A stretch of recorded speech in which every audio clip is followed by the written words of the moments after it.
ನೀವ್ಯಾರು ಕೂಡ ಅಶಕ್ತರಲ್ಲ, ನೀವ್ಯಾರು ಕೂಡ ಸಮಾಜಕ್ಕೆ ಭಾರ ಅಲ್ಲ, ನೀವ್ಯಾರು ಕೂಡ ಯಾವುದೇ ಉದ್ಯೋಗಕ್ಕೆ ಅನರ್ಹರು ಅಂತಕ್ಕಂಥದ್ದಿಲ್ಲ. ಅದಕ್ಕೋಸ್ಕರ ಒಂದು ಸಮಿತಿಯನ್ನು ಕೂಡ ಮಾಡಿದ್ದೀವಿ. ಉದ್ಯೋಗದಲ್ಲಿ ಅವರಿಗೆ ಅವಕಾಶವನ್ನು ಕಲ್ಪಿಸಿಕೊಡ್ಲಿಕ್ಕೋಸ್ಕರವಾಗಿ ಒಂದು ಸಮಿತಿಯನ್ನು ಕೂಡ ಮಾಡಿದ್ದೇವೆ. ಆಮೇಲೆ ಬಹಳ ಜನರಿಗೆ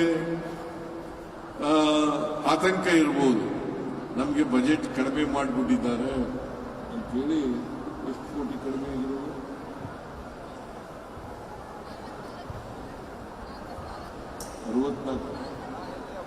44 ಕೋಟಿ ರೂಪಾಯಿ ಕಡಿಮೆ ಆಗಿದೆ ಅಂತೇಳಿ ಬಹಳ ಜನ ಚರ್ಚೆ ಮಾಡ್ತಾರೆ, ಮಾಧ್ಯಮದವರು ಕೂಡ ಚರ್ಚೆ ಮಾಡ್ತಾರೆ. ನಾನು ಸಪ್ಲಿಮೆಂಟರಿ ಎಸ್ಟಿಮೇಟ್ಸ್ ನಲ್ಲಿ ಅದನ್ನ ಸೇರಿಸಿ 44 ಕೋಟಿ ರೂಪಾಯಿಗಳನ್ನು ಕೂಡ ಕೊಡುತ್ತೇನೆ ಅಂತಕ್ಕಂಥ ಮಾತುಗಳನ್ನು ಅದರಿಂದ ಯಾವುದೇ ಕಾರಣಕ್ಕೆ ಕೂತ ಮಾಡಲಿಕ್ಕೆ ಹೋಗಲ್ಲ. ಇವತ್ತು ನಮ್ಮ ಸರ್ಕಾರ ಪ್ರಸಕ್ತ ಸಾಲಿನಲ್ಲಿ 7 ಜಿಲ್ಲೆಗಳಲ್ಲಿ 2 ಕೋಟಿ ರು ವೆಚ್ಚದಲ್ಲಿ 10 ಬುದ್ಧಿಮಾಂದ್ಯ ಮಕ್ಕಳ ವಸತಿ ಶಾಲೆಗಳನ್ನು ಪ್ರಾರಂಭಿಸಲು 2023-24 ಆಯವ್ಯಯದಲ್ಲಿ ಘೋಷಣೆ ಮಾಡದಂತೆ ಶಾಲೆಗಳನ್ನು ತೆರೆಯಲಾಗಿದೆ.